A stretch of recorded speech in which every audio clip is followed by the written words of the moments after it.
Bueno, primero que nada, mi saludo, buenos días a todos, muchas gracias por la asistencia. Vaya a verla. ¿Qué dice la película? Tú verla.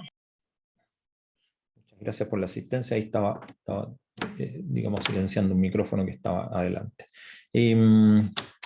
Voy a mostrar primero que nada el aula virtual para poder compartir con ustedes el material que ahí está colocado.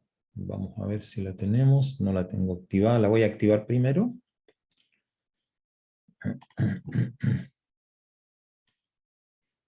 Sí, ahí estaría.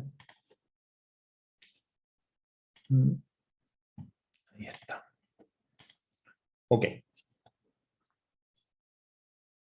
Lo que acabo de hacer es activar el aula virtual para poder mostrar algo. Okay.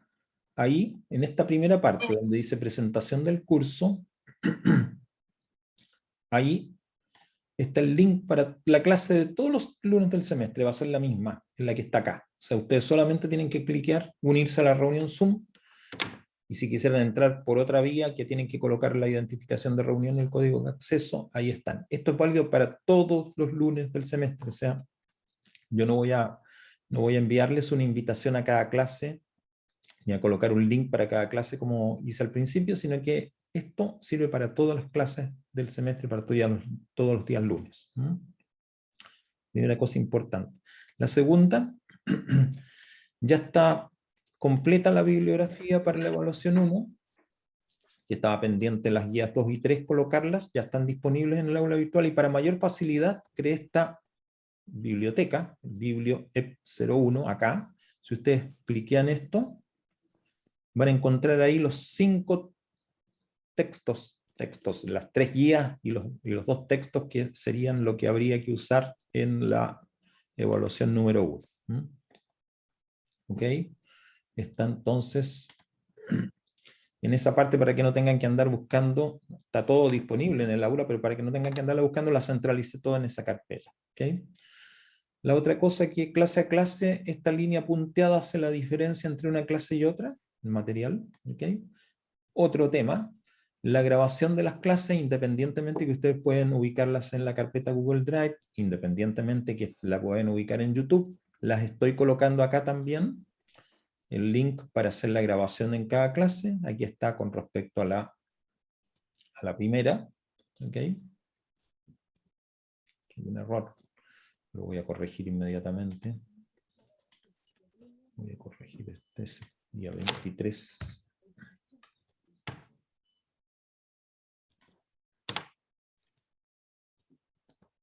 Ahí está corregido. Ya. Ahí está la clase de la primera, las 2 primeras, y aquí encuentran las del lunes pasado. ¿Ok? Y una vez que estén ya grabadas, completas, las van a encontrar en esta que corresponde a la tercera clase. ¿Qué es lo que coloqué hoy día para el material de hoy? Hay una parte, hay otra presentación, y hay otra presentación en un caso que espero que podamos trabajar con él hoy día. Bien, eso en cuanto a material que está en el aula. ¿Okay? Ahora voy a salir de acá y me voy a ir a conectar con lo que fue nuestra clase anterior. Ahí está. Porque nosotros quedamos en la clase anterior cuando revisamos las modalidades de pensión. Y hablamos de la modalidad de renta vitalicia y hablamos la modalidad de retiro programado. ¿Ok? Y les dije que había una combinación posible de las dos, que vamos a hacer lo que vamos a ver a continuación. Vamos a hacer un pequeño repasito, ¿ya?, de lo que es la modalidad de renta vitalicia y la modalidad de retiro programado. ¿Ok? Bien. ¿Quién me puede aportar respecto a, básicamente, en qué consistía una renta vitalicia? ¿Qué características principales tenía?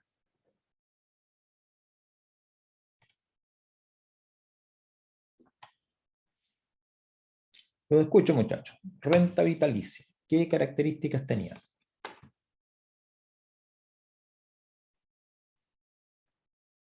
¿Quién me puede aportar algo al respecto?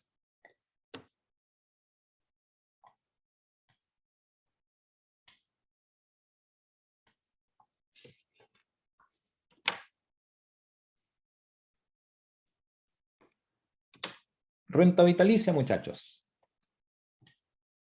¿Qué característica tenía? A ver, les pregunto directamente. Cristóbal Barros. ¿Me escuchas?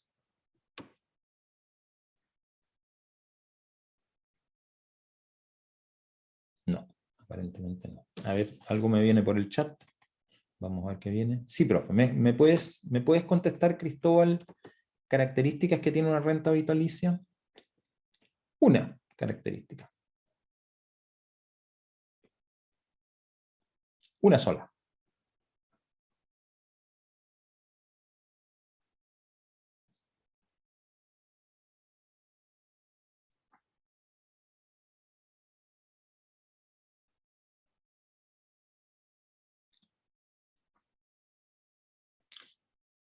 Si hay alguien que pueda responder en vez de Cristóbal, también se agradece. ¿Ya? Una característica que me puedan decir de la renta vitalicia.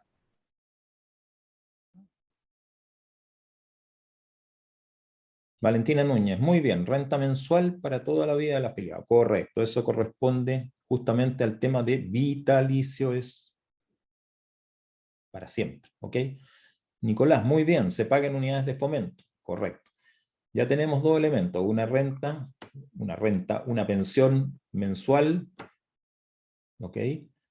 Perfecto, una pensión mensual en unidades de fomento fija, hasta el final de la vida de la persona. Cristóbal me agrega ahí que los fondos dejan de ser gestionados por la AFP y pasan a ser gestionados por una aseguradora. Correcto, muy bien, está perfecto, Cristóbal. La persona que se pensiona por renta vitalicia contrata con una compañía de seguros de vida. ¿Okay? ¿Los fondos de quién son? Dejan de ser gestionados por la AFP y pasan a ser gestionados por una aseguradora. Okay. Los fondos, desde el punto de vista de la persona que se pensiona, ¿le siguen perteneciendo o no?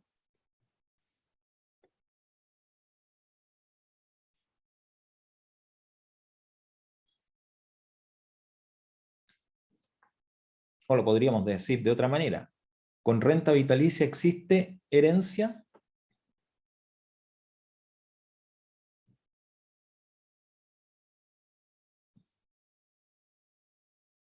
¿O los fondos quedan en poder de la compañía aseguradora?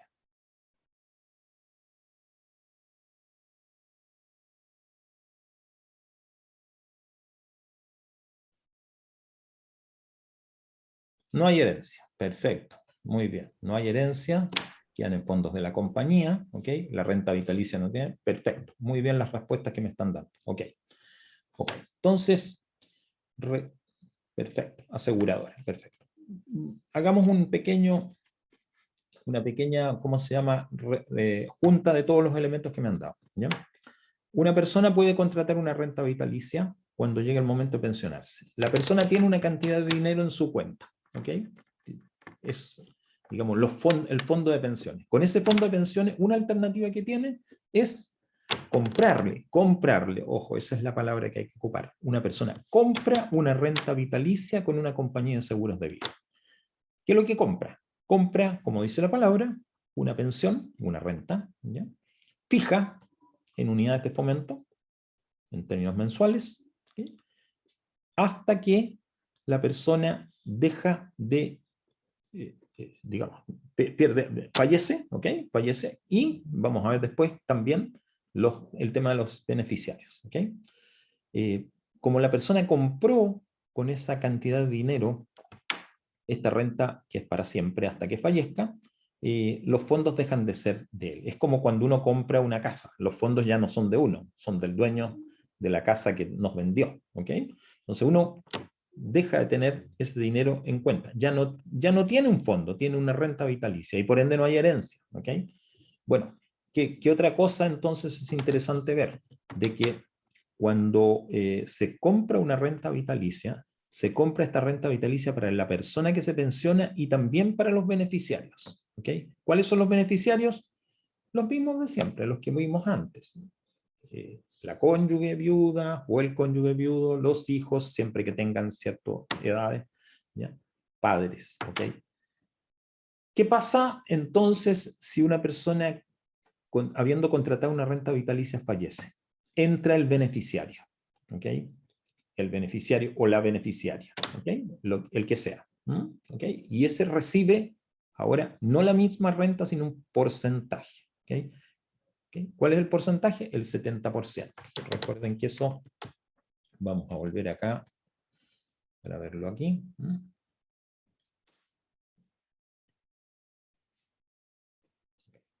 Otra característica que es importante es que, entonces, cuando la persona falleció y le llega un beneficiario, la renta vitalicia, el porcentaje de la renta vitalicia que le corresponde al beneficiario, que ya estamos diciendo es el 70%. ¿Okay? Entonces, esta persona, que es el beneficiario, también en algún momento va a fallecer. ¿Okay? Y al fallecer, inmediatamente estos fondos que puede que queden dentro de la compañía de seguro ya no tienen ningún destino y por tanto simplemente se acabó la renta vitalicia en definitiva. ¿Okay?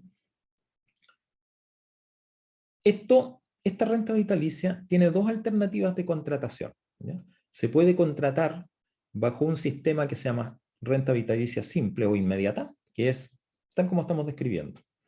La persona recibe una renta en UF, ¿okay? Y en el caso que fallece, esta renta le llega al beneficiario o beneficiaria en un porcentaje, este 70% del que hemos hablado. ¿Okay? ¿Qué pasa? Eso es lo que se llama la pensión de sobrevivencia. ¿Okay? Pero existe una modalidad de renta vitalicia que uno puede contratarle que en caso de fallecimiento, ¿okay? Persista la renta de un 100% por un cierto tiempo al beneficiario. ¿Okay? Entonces uno cuando contrata esta renta vitalicia con esta opción, ¿okay? Tiene entonces la posibilidad de transferirle la renta vitalicia en un 100% al beneficiario. ¿Okay? Entonces, si eso ocurriese, significa que la renta vitalicia contratada, supongamos que es una renta vitalicia por 20 unidades de fomento, ¿okay? Si fallece y tiene renta vitalicia simple o inmediata, ¿ya?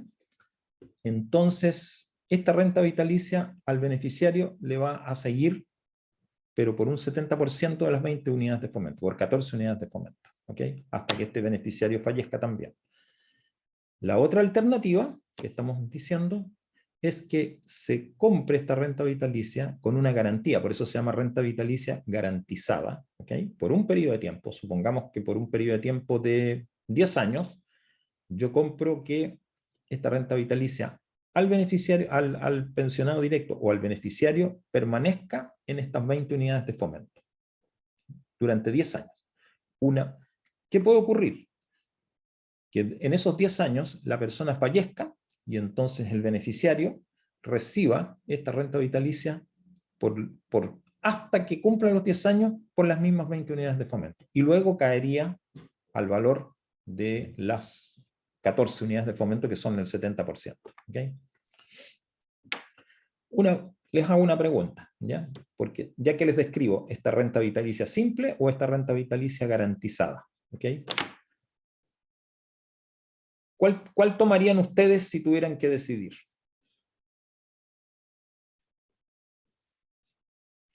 ¿Cuál tomarían ustedes si tuvieran que decidir? ¿Una renta vitalicia simple o una renta vitalicia garantizada?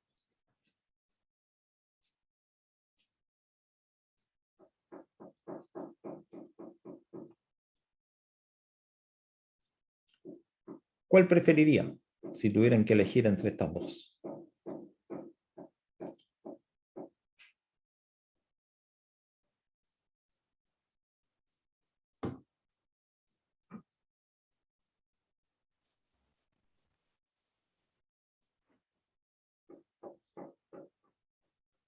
Yo creo que tomaría la garantizada, profe.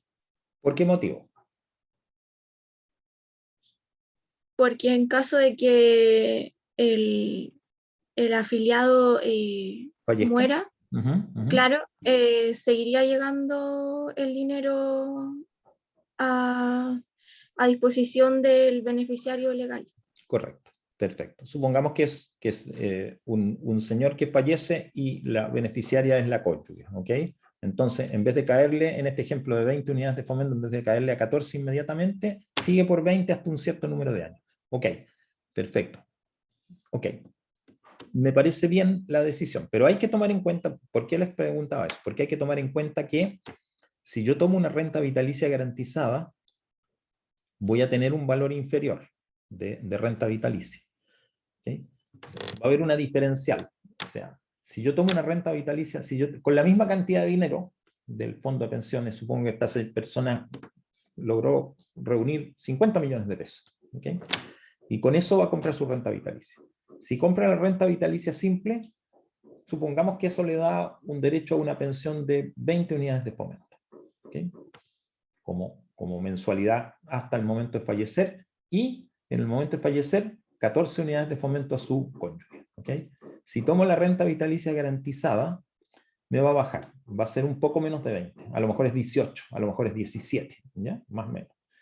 ¿Okay? Pero tiene la ventaja que estas 17 le van a llegar a su beneficiaria, a su cónyuge, en caso de fallecer antes del periodo. Entonces, lo que uno tiene que tener en cuenta es, primero, que la renta vitalicia va a caer un poco.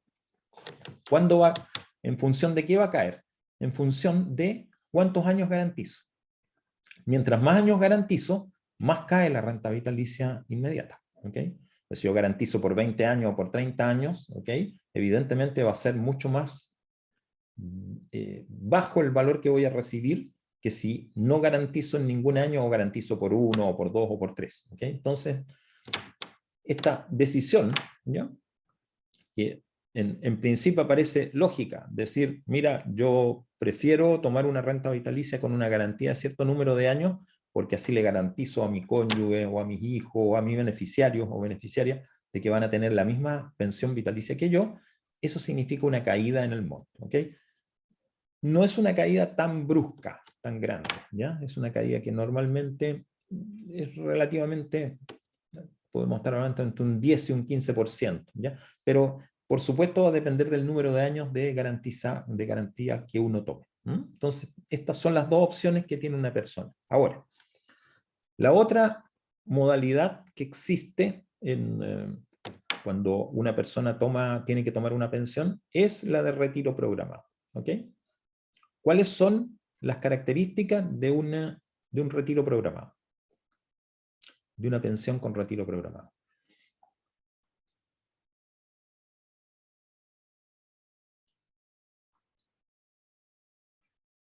¿Con quién la tomo, por ejemplo? ¿Con quién contrato un retiro programado?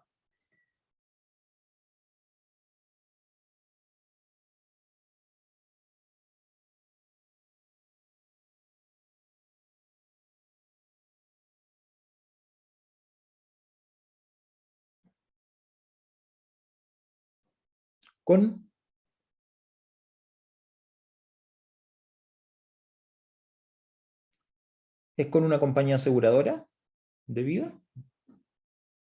Como con la renta vitalicia. ¿Es con un banco?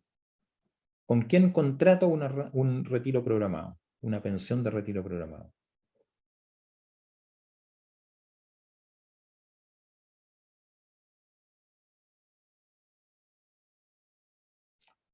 Ok. Vamos a suponer que no está el signo de interrogación, Cristóbal. Es con una administradora de fondos de pensión. Exactamente. El retiro programado se contrata con una administradora de fondos de pensiones. ¿Tiene que ser la administradora de fondos de pensiones donde yo estoy afiliado en el momento de pensionarme? ¿O puedo elegir cualquier administradora de fondos de pensiones? Y por supuesto trasladar mis fondos a esa. ¿Okay?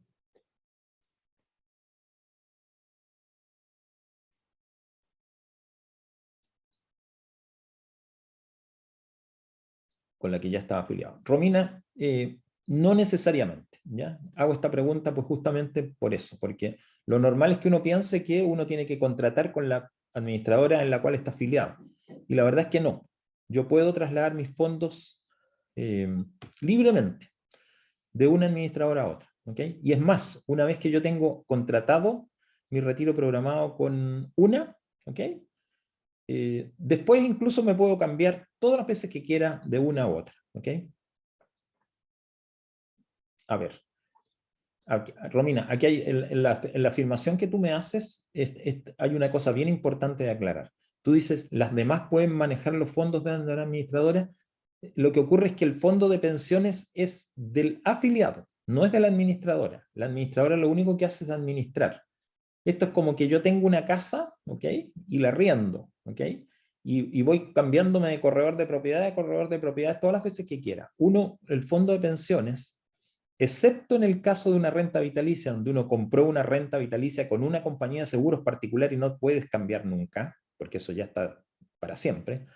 En términos del retiro programado, el fondo de pensiones sigue siendo del afiliado y lo puede mover libremente de una administradora a otra todas las veces que quiera, sin ningún problema. ¿Okay? Por ende, supongamos, en el caso, yo estoy en la AFP Provida y en esa AFP Provida hago mi trámite de pensión.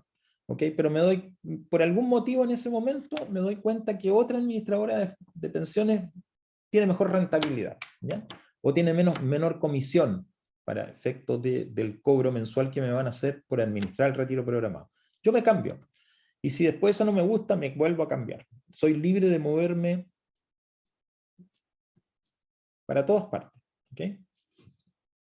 Y algo bien importante, el retiro programado, la pensión anualizada que me van a calcular una pensión en términos anualizados, o sea, por 12 meses, ¿ok? Que me va a dar una cierta cantidad de unidades de fomento mes a mes, ¿ok? Esa cantidad, ¿ya? Ese valor que voy a obtener con mis fondos va a ser el mismo en cualquier administradora de fondos de pensiones que yo esté. El cambio de una administradora de pensiones a otra no cambia el valor de mi pensión, solo cambia dos cosas. Cambia la comisión que me van a cobrar, ¿okay? Que es diferente de una administradora a otra, y cambia la rentabilidad de los fondos, que puede ser diferente de una administradora a otra. ¿Okay? Pero no cambia el monto de mi pensión, porque el monto de mi pensión en retiro programado, con una cantidad de dinero de fondo de pensión inicial, es la misma pensión en cualquiera de las demás. ¿Okay?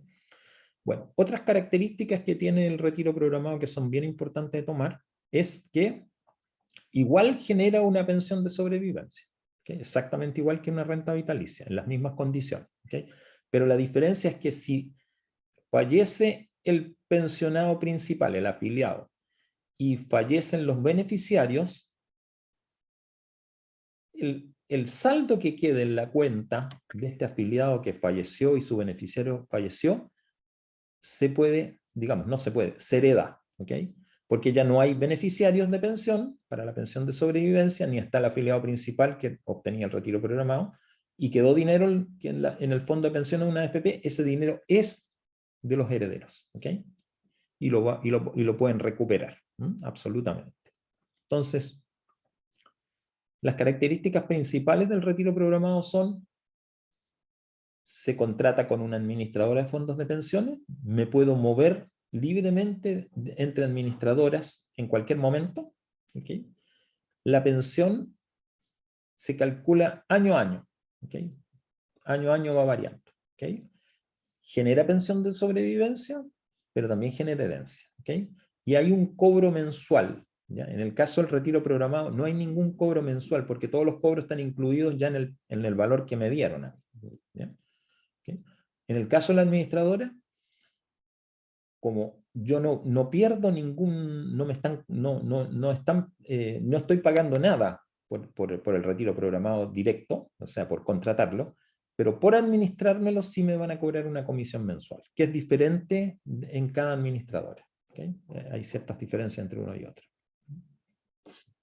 Ahora, algo que es bien interesante darse cuenta es por qué la pensión de retiro programado se recalcula año a año. ¿Okay?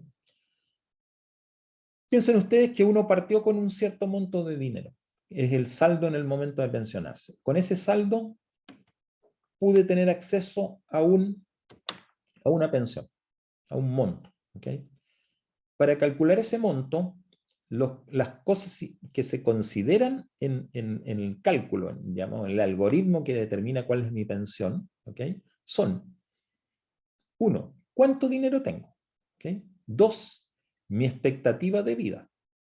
3, mis beneficiarios, porque va a haber una pensión de sobrevivencia. ¿Okay?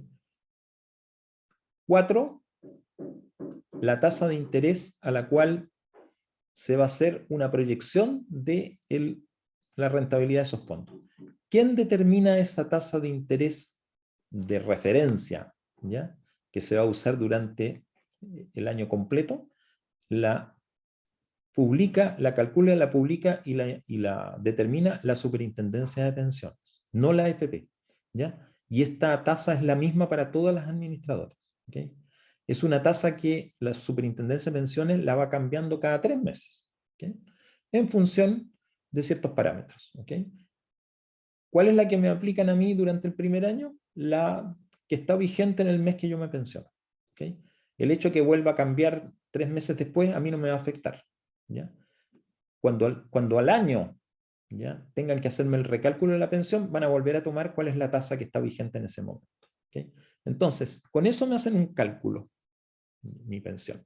Entonces, el fondo con el cual yo parto va a tener salidas de fondo, que van a ser los retiros que mensualmente yo vaya haciendo con cargo a digamos, a esa pensión, ¿okay? Voy sacando todos los meses una cantidad que va saliendo de mi fondo de pensión, y todos los meses va saliendo una comisión que va saliendo de mi fondo de pensión. Pero resulta que también hay, así como hay salidas, también hay agregados. ¿Y cuáles son los agregados? Que esos fondos que yo tengo tienen una rentabilidad. Supongamos que tienen una rentabilidad positiva, ¿okay? La pregunta que uno tendría que hacerse es si la rentabilidad de los fondos, ¿cómo es con respecto a los retiros que voy haciendo? Lo más probable es que los retiros que voy haciendo sean más altos que la rentabilidad que voy obteniendo, y por tanto, cuando venga el segundo cálculo, yo voy a tener un fondo menor que el que tenía hace un año atrás, ¿okay? Claro, mi expectativa de vida ahora es un año menos, lo mismo que los beneficiarios, ¿okay? Y habría que ver cuál es la tasa de interés que está vigente en ese momento. Eso puede ser entonces que cuando me hagan el recálculo, la pensión para el segundo año sea inferior a la del primer año, o podría incluso ser superior también, ¿okay? Pero lo más probable es que sea inferior, porque las salidas por retiro, lo más probable es que sean mucho más importantes que los ingresos vía rentabilidad, ¿okay? De esa manera, entonces, tenemos que una renta, un retiro programado, lo más probable es que tenga, a medida que van pasando los años, vaya teniendo una merma, ¿okay? Una merma, que puede ser pequeño o grande, pero la va teniendo, ¿okay? Lo otro que puede afectar acá es el hecho que el beneficiario que uno tiene fallezca.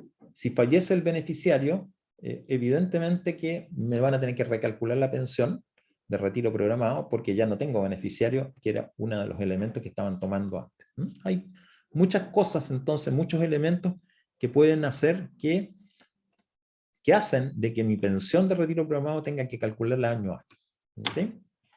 Bueno, una cosa que les había dicho anticipadamente era de que habían mezclas de estos dos métodos, ¿ya? Hay una modalidad de pensión que se llama renta temporal con renta vitalicia diferida. Aquí estoy mezclando los dos sistemas, pero ¿cómo los mezclo? Lo que hay es que cuando llegue el momento de pensionarme, si yo elijo esta modalidad, lo que estoy haciendo es contrato una renta vitalicia para años después, ¿ok? Por ejemplo, me pensiono ahora, en septiembre de 2021, y digo, en septiembre del 2025, a contar de esa fecha, yo tengo contratada una renta vitalicia. ¿Y qué pasa conmigo durante septiembre del 2021 y septiembre del año 2025? Me muevo con un retiro programado, ¿ok? Entonces, lo que estamos haciendo acá es de que estoy contratando el pago de una renta vitalicia a contar de una fecha posterior al momento en que me pensiono. ¿Okay? Y entre medio voy a recibir un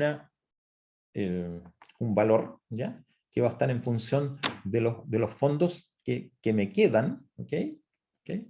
Para poder contratar esa renta vitalicia. ¿Cuándo yo voy a saber cuál es el valor de mi renta vitalicia en septiembre del año 2025? Bueno, cuando llegue septiembre del año 2025, ahí voy a tener claro cuántos fondos tengo en ese momento y qué de renta vitalicia me va a dar a contar de ese instante. ¿Ok? No es que hoy yo ya sepa cuál es el valor de mi renta vitalicia en 5 años más. Yo lo que estoy haciendo es, con mis fondos actuales, me quedo haciendo retiro programado durante septiembre de 2021 y septiembre del 2025. Durante 4 años yo estoy haciendo retiro programado. Estoy sacando recursos. Y con lo que me quede en septiembre del 2025, yo voy a contratar una renta vitalicia, que puede ser simple o garantizada, dependiendo de la que quiera. ¿Ok? Pero ojo, ¿qué significa esto? Significa que yo no tengo claro cuál va a ser la renta vitalicia que voy a tener en 5 años, en 4 años más, pero sí estoy obligado a contratarla. Sea cual sea el monto que tenga, estoy obligado a contratarla porque ya tomé esa decisión. Ya hice un contrato de renta vitalicia a contar de septiembre del año 2025 con los fondos que en ese momento yo tenga disponibles en la AFP, después de haber recibido una pensión por retiro programado durante 4 años. ¿Se entiende la figura? ¿Okay? Este, para mi gusto, es el mecanismo más riesgoso que existe. ¿Okay? Porque yo me estoy comprometiendo a una renta vitalicia, ¿okay? Sin saber siquiera cuál es el monto que voy a tener en esa fecha. ¿Okay? No tiene mucho sentido hacerlo. ¿Okay? Pero es una opción que el sistema me da. La segunda opción es mezclar retiro programado y renta vitalicia inmediata o garantizada. ¿Okay? ¿Qué puedo hacer ahí en este caso? En el fondo yo lo que estoy diciendo es, mezclo porcentualmente, digamos, qué proporción de mi pensión la quiero ahora como retiro programado y qué modalidad, ¿cómo se llama? ¿Qué proporción del fondo de pensiones lo quiero usar como renta vitalicia? ¿Okay? Supongamos que sea la opción 50 y 50, que diga, con mis fondos hoy día tengo 50 millones, con 25 millones voy a comprar una renta vitalicia y con 25 millones voy a comprar un retiro programado. Voy a tomar un retiro programado. Dejo 25 millones en la AFP, con los otros 25 compro una renta vitalicia en una compañía de seguro de vida y esto empieza a funcionar así. Ahora, una cosa que hay que tener siempre en cuenta es que con los fondos que yo tengo en el retiro programado, en la AFP, siempre puedo comprar una renta vitalicia futura. O sea, yo no estoy obligado, si hoy me pensiono con retiro programado 100%, ¿ya? Puedo tomar la decisión de comprar una renta vitalicia al año siguiente o en cualquier momento. No hay ningún inconveniente. Lo que no puedo hacer es, si he tomado una renta vitalicia, arrepentirme y decir, y ahora voy a seguir con retiro programado. O sea, el camino de contratar una renta vitalicia sin retorno es lo que se denomina una decisión irrevocable. La contraté y ya no puedo volver atrás. En cambio, con retiro programado, en cualquier momento puedo decidir pasarme una renta vitalicia, en forma parcial o total con mis fondos. ¿Okay? Esas es básicamente las mezclas que se pueden hacer. ¿Okay? ¿Alguna pregunta, muchachos, al respecto?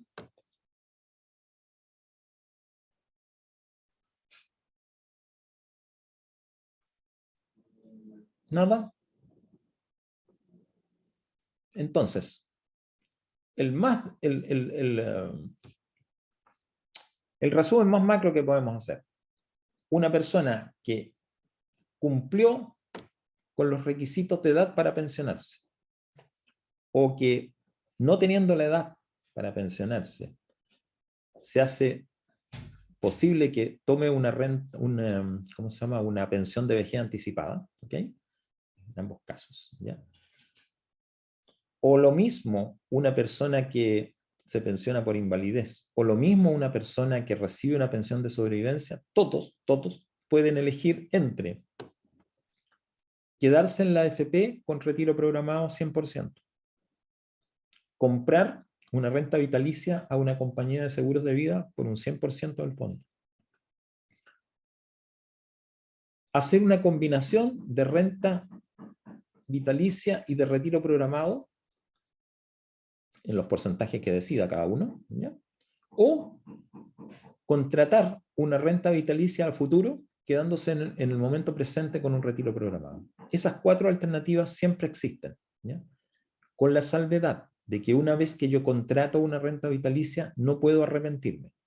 En cambio, con retiro programado, en cualquier momento puedo decidir cambiarme a una renta vitalicia simple o garantizada 100% o en un porcentaje inferior. ¿Okay? Vamos a tocar ahora el tema de los excedentes de libre disposición. ¿Okay? Vamos a tocar los últimos temas que nos van quedando del pilar contributivo obligatorio. Excedentes de libre disposición. ¿Qué es lo que es esto? Como dice la palabra, es una cantidad de dinero que me queda a mí, como pensionado, para usarla como quiera, incluso retirarla. ¿Okay? Pero lógico, tiene que haber un cálculo. ¿Okay? Entonces, esta es la regla, ¿ya? Que es lo que vamos a leer primero. Dice, si el trabajador, la pensión que obtiene, ¿okay? es mayor o igual al 100% de la pensión máxima con aporte solidario, o sea, son 485.674 pesos. O sea, si la pensión que yo obtengo es, por ejemplo, es de 485.674, si fuera mágico así, me dio ese valor. ¿Okay? Y la otra regla, que sea superior al 70% del promedio de la remuneración mensual imponible de los últimos 10 años. ¿Okay? Supongamos que ese 70% del promedio de la remuneración mensual de los últimos 10 años fuera 500.000 pesos. ¿Okay? ¿Okay? ¿Qué pensión tendría yo que tener, ¿okay? para poder sacar fondos de libre disposición? Repito, dice, tengo que obtener una pensión máxima al 100% de la AP+, de 485, y además superior al 70% del promedio. Estamos diciendo que es superior al 70% del promedio, significa que es 70% de algo, y eso da 500.000 pesos. ¿Ya? Okay. La pensión que yo saco es más que los 485 y más de 500.000 pesos. Saco una pensión, por ejemplo, de 800.000 pesos. ¿Ok? Ok.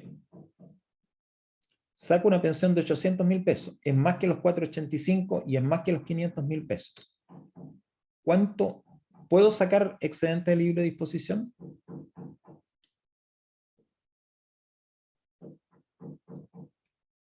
¿Podría sacar excedente de libre disposición?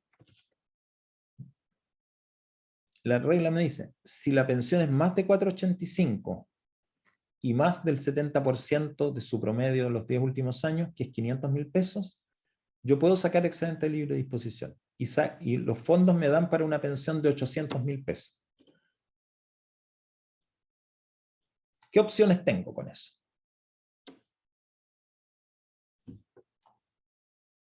¿Qué opciones me da el sistema? Primero, me da la opción de la pensión de los 800.000 pesos, porque para eso me dio los fondos que yo tenía. Me da a una pensión de 800.000 pesos. ¿Okay? ¿Okay? Y la otra alternativa que me da es, mira, como tú te da una pensión de 800, pero de las dos cifras, la mayor es 500, la diferencia entre los 500.000 mensuales y los 800.000 mensuales, la cantidad de dinero que yo puedo sacar para eso, ¿okay? La puedo retirar. Puedo retirarla como excedente de libre disposición. ¿Okay? Y la regla es que puedo sacarla sin pagar impuestos hasta por ciertos valores, que son los que están allí, ¿okay? En la cantidad. Dice, puedo retirarla libre de impuestos hasta por 10.526.000 pesos en plata de hoy día, ¿okay? Con un máximo, ¿ya?, de anual de 200, ¿ok? Pero hasta llegar hasta 1.200 unidades tributarias mensuales, ¿ok? O en un solo año, ¿ok? O sea, puedo sacarlo de una sola vez o puedo sacarlo hasta en 6 años seguidos con ciertos valores máximos que hacen de que yo no tenga que pagar impuestos por ese retiro, ¿ok? Obviamente, si excedo a esos valores, voy a pagar impuestos, ¿ok? Esta disposición, entonces, permite de que una persona pueda quedarse con una pensión, ¿ya?, y sacar ciertos valores para usarlos en términos personales. Para libre disposición significa para lo que quiera, ¿okay? En algunos casos sin pagar impuestos, en otros casos pagar impuestos por la diferencia. Otro tema, que una persona que está afiliada a un administrador de fondo de pensiones puede hacer, es lo que se llama la cuota mortuoria. ¿Qué significa la cuota mortuoria? En caso que fallece el afiliado, puede retirar 15 unidades de fomento, ¿okay?, que son aproximadamente 449.000 pesos al UEF actual, ¿okay? Este dinero sale de la cuenta individual, ¿okay? No es que no sale de la AFP, ¿ya? No es que la AFP me pague 15 unidades de fomento. Yo retiro 15 unidades de fomento de la cuenta individual, ¿okay? ¿Quién puede retirarlo? Los beneficiarios, ¿okay? O en caso de no existir ningún beneficiario, ¿okay?, cónyuge, hijos, padres, ¿ya? La persona que se hace cargo demuestra que se hizo cargo de los gastos ¿cómo se llama? Los gastos que tienen que ver con el funeral de la persona, ¿okay? Bien, hay otro concepto que es bien interesante en la legislación, que tiene que ver con la protección de trabajos pesados. Algo yo les había anticipado cuando veíamos la Comisión Ergonómica Nacional, que era parte de las instituciones que la superintendencia supervigilaba, ¿okay? ¿Qué significa esto? Ciertos trabajos se pueden calificar como trabajos pesados, ¿okay? Aquellos, principalmente son aquellos, en la definición diría, aquellos que provocan un deterioro de la salud de las personas por las condiciones del trabajo en que se llevan a cabo, ¿okay? Entonces, estos trabajos, que son los que provocan un desgaste mayor, ¿okay?, se pueden calificar como trabajos pesados, pero no es que la persona o la empresa en la que la persona trabaja lo haga, sino que esto es una presentación que tiene que hacerse a la Comisión Ergonómica Nacional, y esta comisión va a dictaminar, por ejemplo, que ese trabajo se califica como pesado, ¿okay?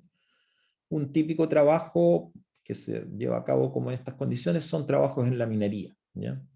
¿Okay? Porque las condiciones en las cuales se llevan a cabo evidentemente genera cierta probabilidad de enfermedades, ¿ya? Digamos, que pueden hacer que la vida laboral de las personas sea menor que el resto, ¿okay? Ya, la Comisión Ergonómica calificó el trabajo como pesado, ¿okay? ¿Qué eso significa? Significa que a contar de ese momento, tanto el trabajador como el empleador, ¿ya?, van a cotizar un 1% o un 2%, depende de la calificación de trabajo pesado que se haga, ¿ya?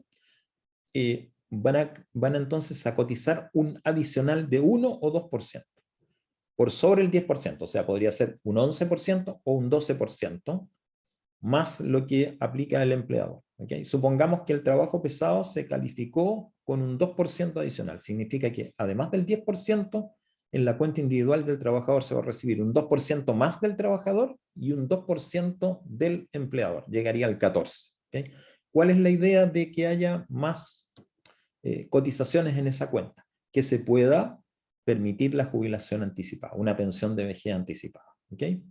Entonces, esta calificación permite sobrecotizar, ¿okay?, tanto al trabajador, y obliga al empleador a hacerlo en la misma cantidad. Y lo que permite es adelantar la edad de jubilación, o sea, tener una pensión de vejez anticipada. ¿En qué cantidad? 1 o 2 años, ¿okay?, de adelanto por cada 5 años de sobrecotización. ¿Okay? Hay ciertos valores que están allí colocados en la pantalla, pero lo importante es el concepto. El trabajo pesado permite sobrecotizar al trabajador y una cotización del empleador que tiene por propósito el poder generar un mayor fondo que permita anticipar la pensión de vejez. ¿Okay? Esa es la idea. Y el último tema que tengo acá para lo que es el pilar obligatorio contributivo es este sistema de consultas de modalidades de pensión, ¿ya?, de montos de pensión. ¿Okay? Este sistema es un sistema informático que el propósito que tiene es que cuando una persona, cuando un afiliado está en condiciones, tiene ya los requisitos para poder pensionarse, puede realizar una consulta de tipo cotización al sistema, ¿ya?, para efectos de poder tomar una mejor decisión sobre cuál va a ser la forma en que se va a pensionar. ¿Okay? Entonces, lo que hace un afiliado es que a través de una AFP, ¿ya?, o a través de una compañía de seguros, o a través de un asesor previsional, cualquiera de estas formas, puede pedir esta cotización, esta consulta a este sistema. ¿Okay? Supongamos que yo estoy afiliado en una AFP, entonces lo que hago es, en la AFP solicito que me hagan la cotización. ¿Okay? ¿Quiénes son los que participan en esta consulta? ¿Okay? Entonces, la administradora de fondos de pensiones, la compañía de seguro y los asesores previsionales, si es que fuera el caso que me interesa formar en esta parte. ¿Okay? Bien. Entonces, la consulta se hace, ¿ok? Y lo que el sistema entonces hace como acción es informarle a las administradoras de fondos de pensiones y a las compañías de seguro de vida que este afiliado tiene la intención de pensionarse. Y les informa cuál es el monto o saldo que tienen sus fondos de pensiones. ¿Okay? Cuáles son los beneficiarios que tienen. ¿Okay? Cuál es su edad en la cual, ¿ya? Porque no necesariamente una persona se está pensionando a los 65 años, los hombres a los 60, puede ser posterior. ¿Okay? Le informa todos estos parámetros: edad, beneficiarios, monto o saldo del fondo de pensiones, y se espera entonces que las compañías de seguro de vida oferten rentas vitalicias. ¿Okay? Allí cada compañía de seguro es libre de ofertar o no, ¿okay? Y probablemente hagan distintas ofertas. ¿Okay? Y las administradoras de fondos de pensiones, en realidad, todas ofrecen exactamente la misma pensión de retiro programado, ¿okay?, con las diferencias solamente en las comisiones. Entonces, el sistema recoge toda esta información y se la entrega al afiliado. El afiliado, entonces, ahora sabe, con sus fondos, con sus beneficiarios, con la edad en que está partiendo, sabe cuáles son las alternativas que tiene. ¿Okay? Alternativas que tiene en las compañías de seguro de vida vía renta vitalicia, alternativa que tiene en la AFP a través de un retiro programado. ¿Ya? Con esas ofertas, el afiliado tiene todas las siguientes opciones que vamos a mencionar. Recibió el papel y ahora conoce. Una es realizar otra consulta. ¿Okay? O sea, vuelvo a preguntar. ¿Okay? Otra es que elija una de las ofertas y se pensione. ¿Okay? Otra es no hacer nada. ¿Okay? No hago nada más. O sea, me quedo ahí con esa información y veré en el futuro si vuelvo a preguntar. ¿Okay? Tiene otra opción que se denomina solicitar un remate. ¿Ya? ¿Okay? El remate es entre compañías de seguro de vida. ¿Okay? Entonces, cuando el afiliado dice, con estas ofertas, lo que hago ahora es solicitar un remate a las compañías de seguro de vida, estas compañías de seguro de vida que decidan van a recotizar. ¿Okay? Pero aquí la diferencia es que si yo pedí un remate, estoy obligado a tomar la opción mejor que me den. ¿Okay? Es bajo la única modalidad que la cotización me obliga a contratar. ¿Ya? Si yo solicito un remate, estoy obligado a contratar la mejor opción que me den. ¿Okay?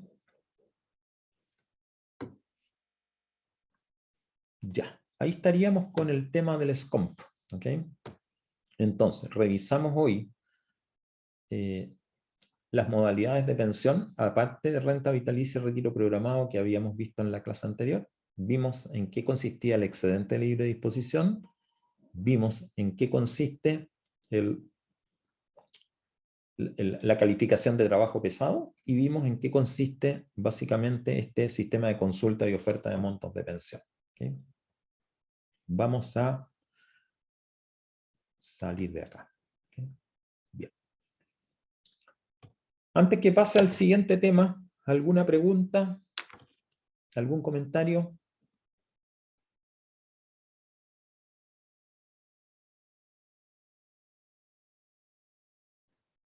¿No tenemos nada? Ok, bien. Perfecto. Voy ahora a tomar un tema que lo vamos a colocar en la...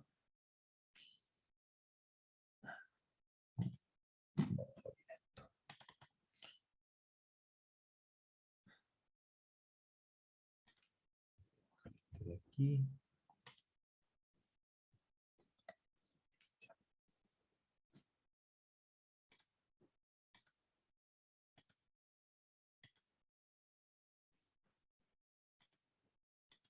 Ok. ¿Se ve, muchachos? Dice cómo se determina una remuneración líquida. ¿Se ve en la pantalla?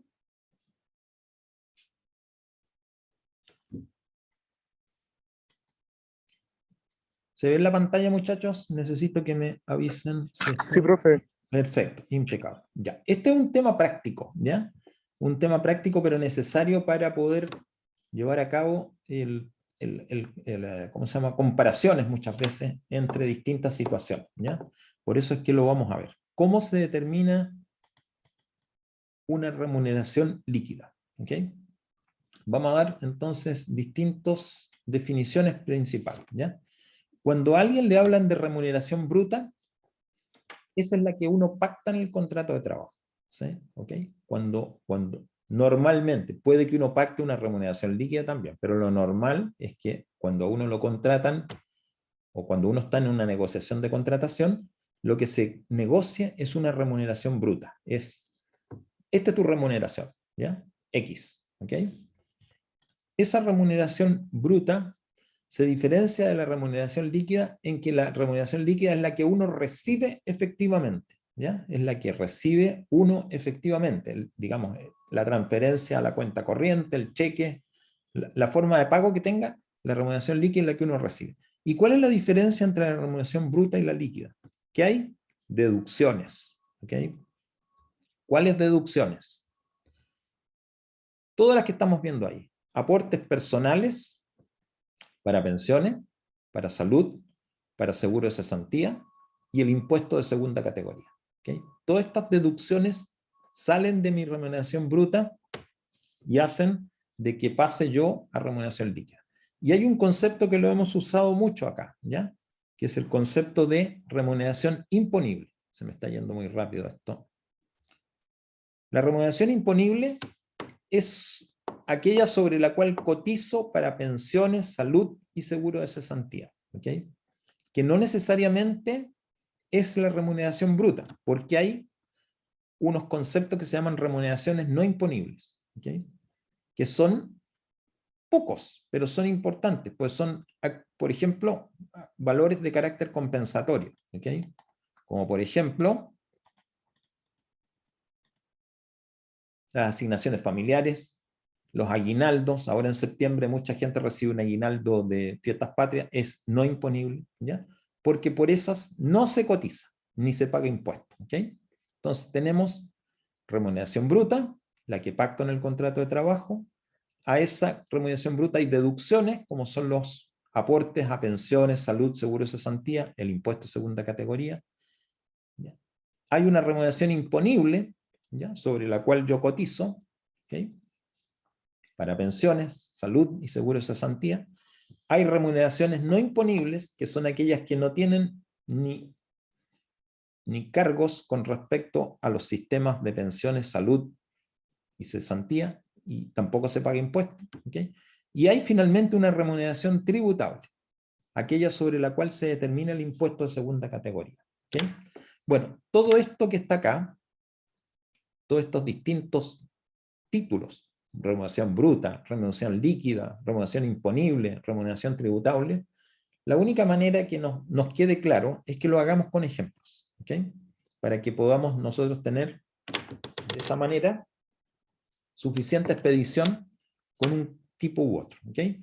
Voy entonces ahora a recorrer caso a caso, ¿ya? Para que después aterricemos con un ejemplo. Okay.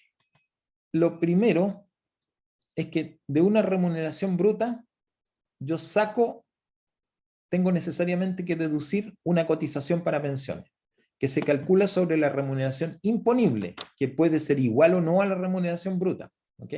No sabemos, depende de cada caso. Pero yo tengo que sacar esta cotización para pensiones.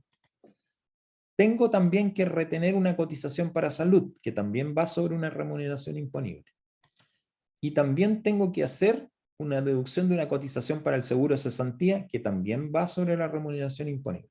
Entonces, considere usted que cuando usted se contrata en una empresa por una remuneración bruta, van a tener que retenerle una cotización para pensiones, para salud y para seguro de cesantía. Y también va a haber una deducción para impuesto de renta sobre la remuneración tributable, que no es la bruta ni es la imponible. ¿Okay? Es otra distinta que se llama así, tributable. ¿Okay? Con eso yo tengo una remuneración líquida, ¿okay? Después de haber sacado todos esos valores. ¿Okay? Pero también hay que considerar que es posible que yo tenga descuentos voluntarios. ¿Okay? Y esos descuentos voluntarios, ¿cuáles pueden ser? Puede ser, por ejemplo, que yo esté usando algún convenio que tiene mi empresa para hacer cierto tipo de compras a plazo. ¿Okay? Por ejemplo, puede que yo pague un porcentaje de mi remuneración para pertenecer a un servicio de bienestar. ¿Okay? O que pague algún cierto valor por pertenecer al sindicato. ¿Ya? O que pague un cierto valor por algún seguro de tipo voluntario que me están ofreciendo, que es muy conveniente y que tengo que pagar. O sea, puede que yo tenga también algunos descuentos que son total y completamente decididos por la persona, ¿ok? Y eso va a hacer finalmente que vaya a la remuneración a pago, ¿ok?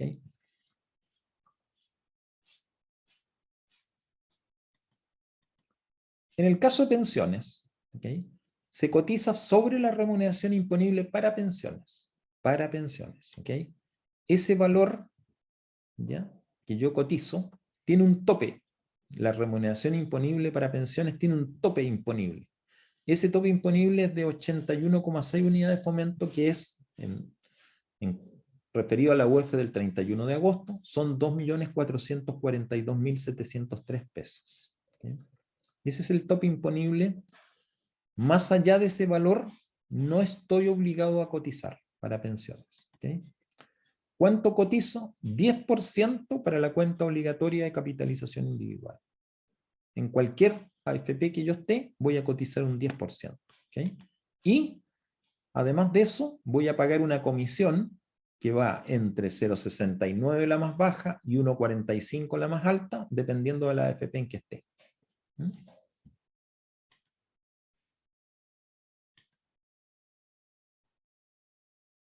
Ahí voy a mostrar cuáles son las comisiones. Ahí están. La más cara que decía 1,45, ¿se ve esto o no se ve? Abrí una ventana que dice estructura de comisiones. No sé si la están viendo o no.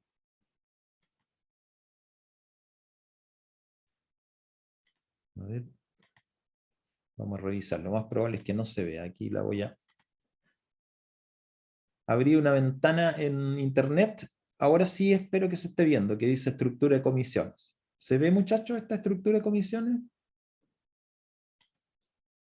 Ah, perfecto. Bien, gracias por el aviso.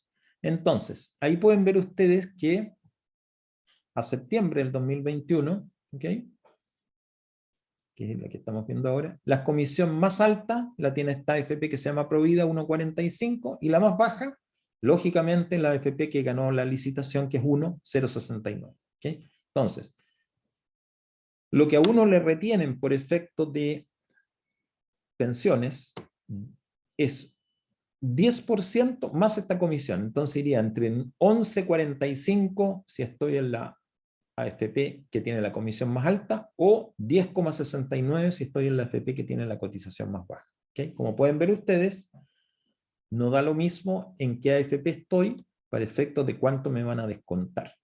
De ese 11,45 o ese 10,69, 10% va a ir a mi cuenta individual y la diferencia que es la comisión es un valor que yo estoy pagando por la administración de los fondos de pensión y por ende ese es un valor que se pierde, no se capitaliza en la cuenta individual. Vamos a salir de acá y vamos a volver al...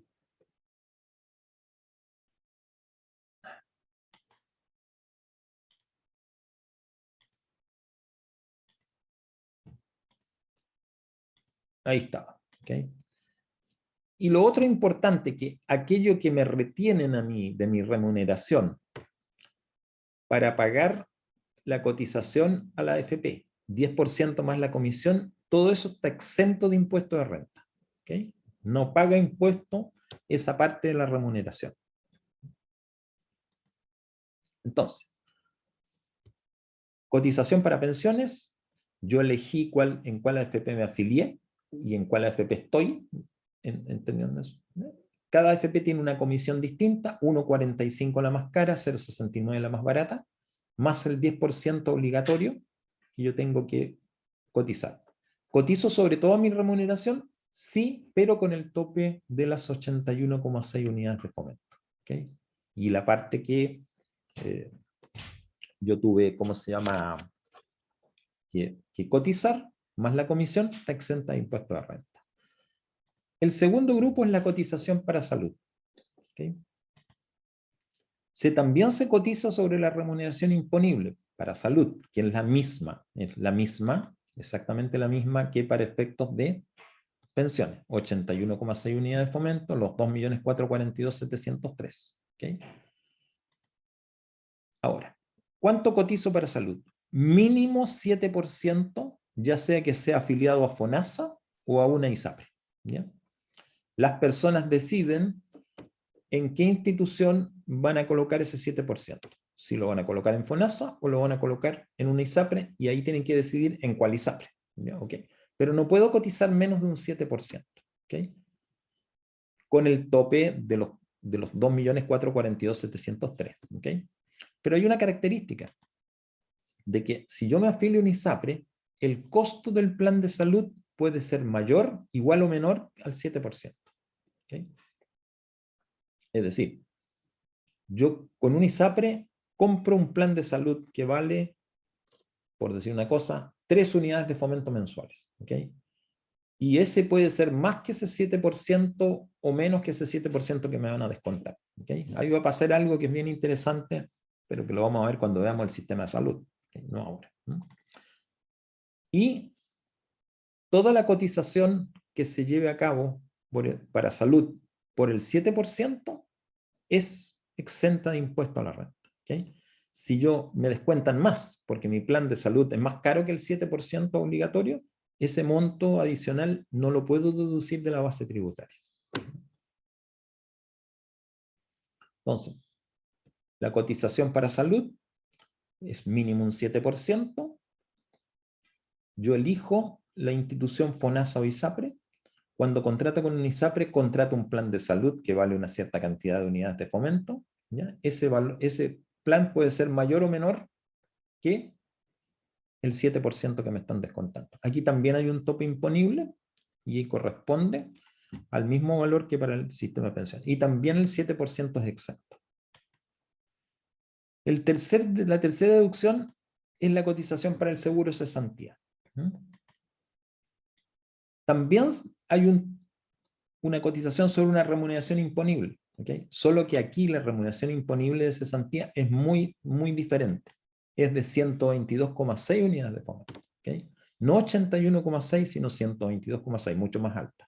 3.670.041 al UF del 31 de agosto. Lo que se cotiza es dependiendo, cada persona cotiza dependiendo de su tipo de contrato. Si es un contrato indefinido, 0,6%. Si es un contrato a plazo fijo, no se cotiza. ¿Okay? Entre paréntesis, ¿qué es un contrato indefinido y qué es un contrato a plazo fijo? A ver. Un contrato indefinido es cuando no tiene una fecha de término. Ya, muy Y bien. definido es cuando tiene una fecha de término. Perfecto, excelente, muy Que bien. creo que definido tenía que ser como máximo 3 meses, algo así, no recuerdo bien. No, ahí hay una pequeña confusión. Te lo explico al tiro. Ah, Pero ok. lo que tú me dijiste al principio está perfecto. Contrato indefinido no tiene fecha de término. El contrato a plazo fijo tiene una fecha de término determinada.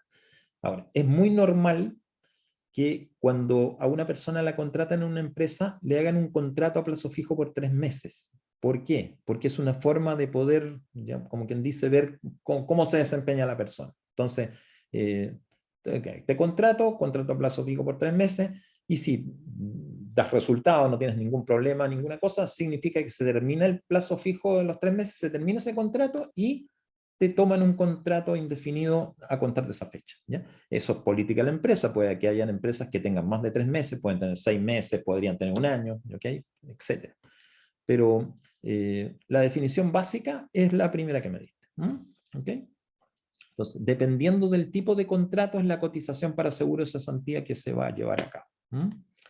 También esta cotización está exenta de impuesto de renta, igual que en el caso de las dos anteriores. ¿Okay? Entonces, ¿qué tenemos acá? Tenemos la remuneración bruta menos aquellas remuneraciones que son, llamémoslo así, no imponibles, ¿ya? ¿Okay?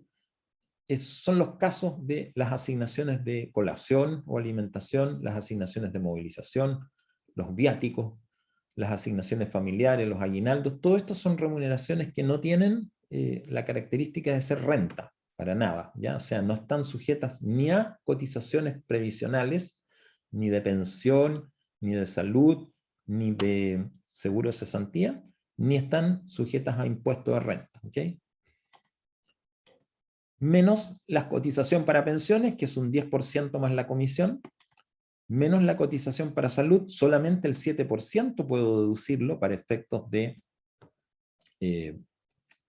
tributarios, ¿okay? Y la cotización para seguro de cesantía, que puede ser 0,6 o 0, ¿ya? Con eso, ahí tengo yo la remuneración tributable. Fíjense ustedes que de la remuneración bruta saqué las remuneraciones no imponibles y saqué todas las cotizaciones. Solamente en el caso de salud tengo el límite del 7%. Esa remuneración tributable, en consecuencia, para poder saber cuánto es, yo tengo que consultar la tabla mensual de impuesto de renta. ¿Okay? Aplicar el porcentaje que corresponde al tramo y restar un deducible. Y con eso puedo hacerlo. Mira, aquí vamos a hacer el ejemplo. ¿Okay? Voy a colocar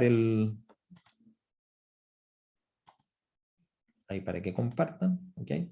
Y ahí estaría la tabla. Okay. Lógicamente aquí voy a ajustar y voy a colocar 2021, septiembre, por ejemplo. ¿Okay? Entonces, para efectos de cálculo, ¿okay? Yo entro en esta tabla mensual, ¿okay? Que estamos viendo acá.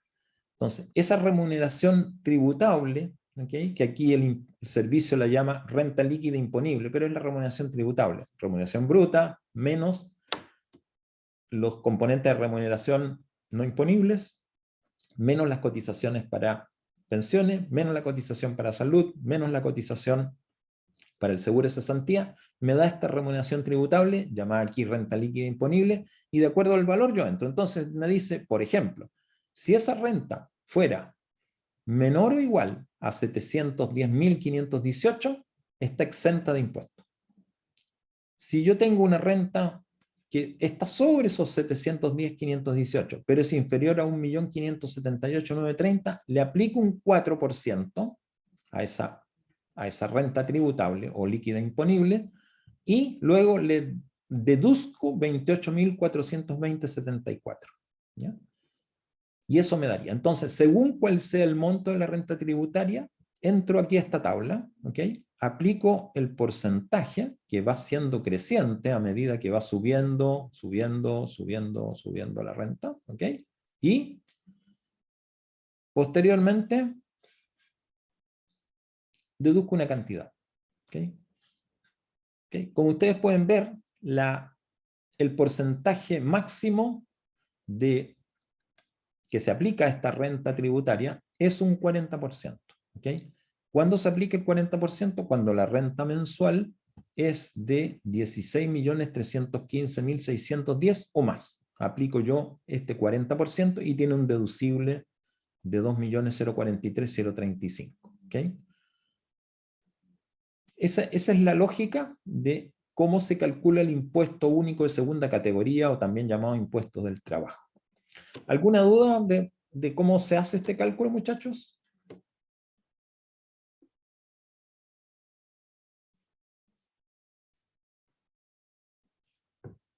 ¿Ninguna pregunta? ¿Ok? Yo entro a esta tabla, entonces vamos a salir de ahí. ¿Ok? Y ahora volvemos a nuestro ejemplo de acá. ¿Ok?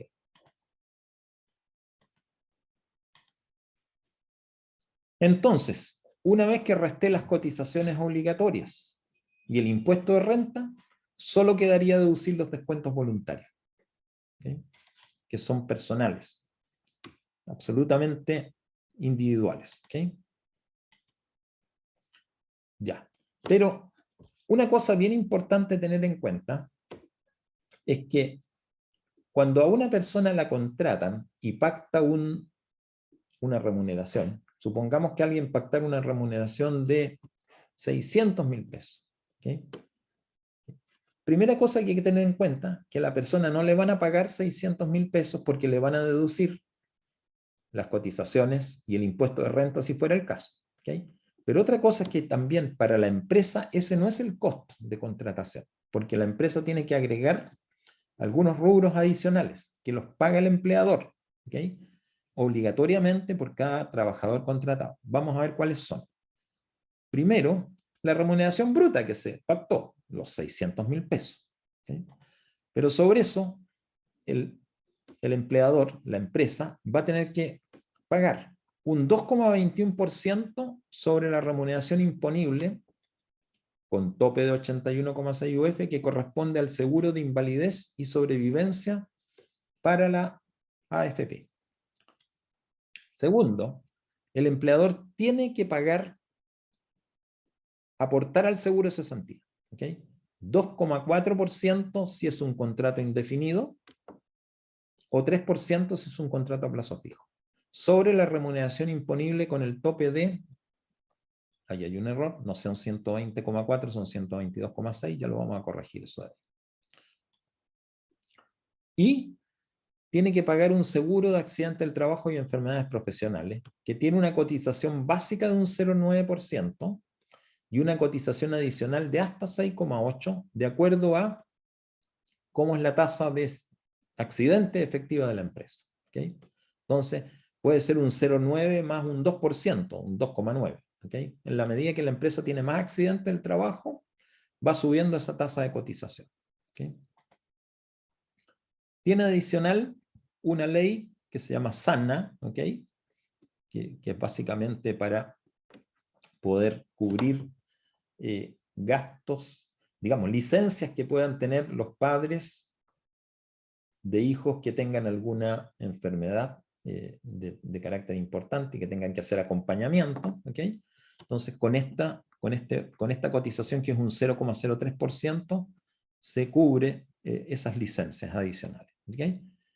Y algo que también tiene que considerar la empresa es que podría tener que pagar una indemnización por despido, ¿ok?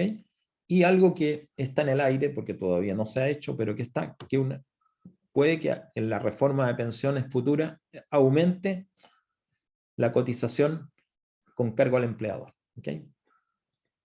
Entonces, todos estos cargos adicionales son valores que una empresa tiene que considerar cuando contrata a una persona. ¿Okay?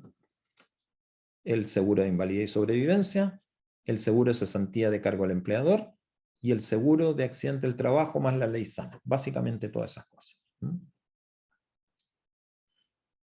Ok.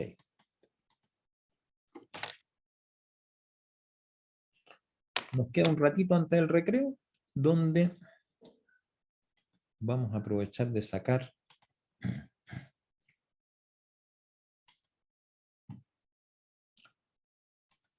un ejemplito que tengo acá.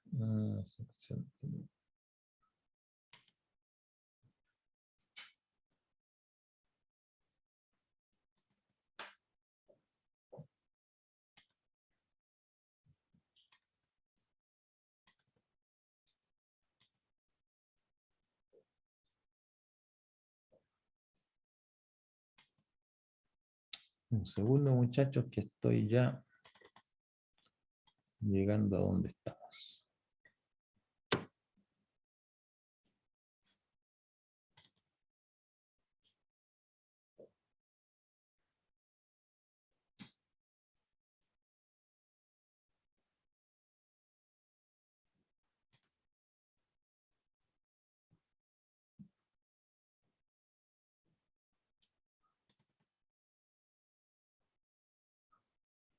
Bien.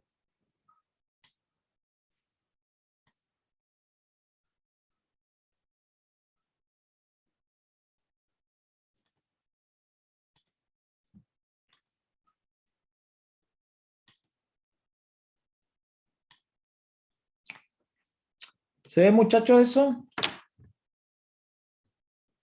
Caso 1, EICO 225. ¿Se ve bien? Sí, profe. Perfecto, impecable. Entonces, la idea es que resolvamos esto.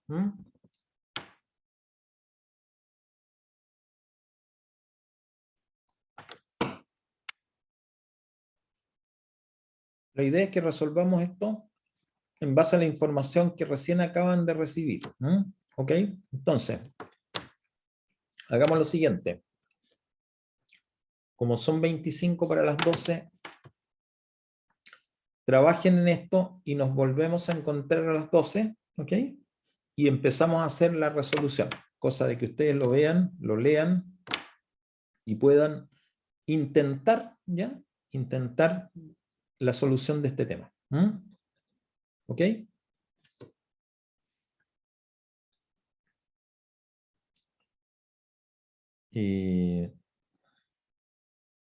¿Qué necesitan para poder resolver este tema? ¿Okay? Mirar lo que recién vimos en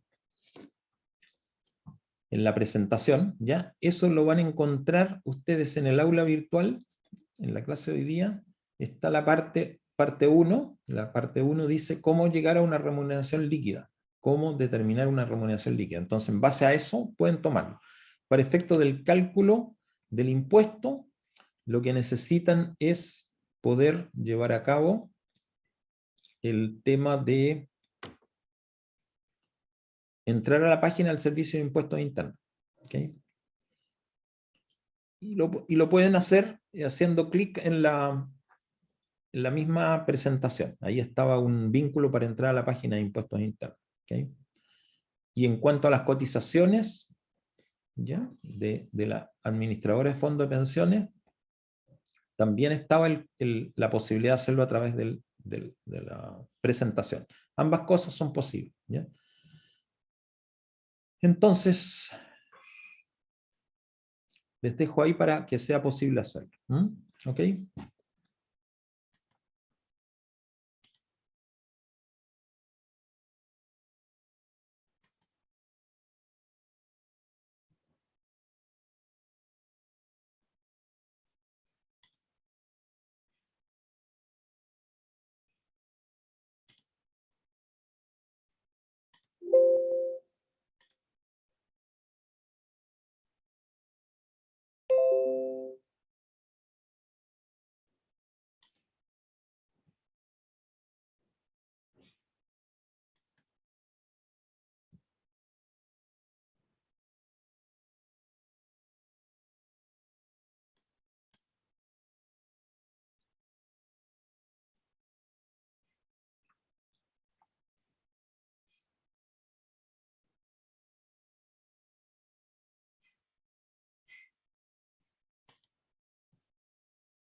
¿Pudieron abrir el caso, chicos?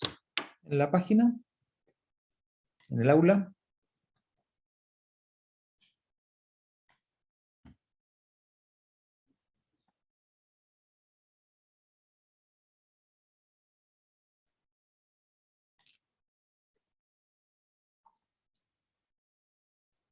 Ahí lo voy a volver a colocar. Ahí está.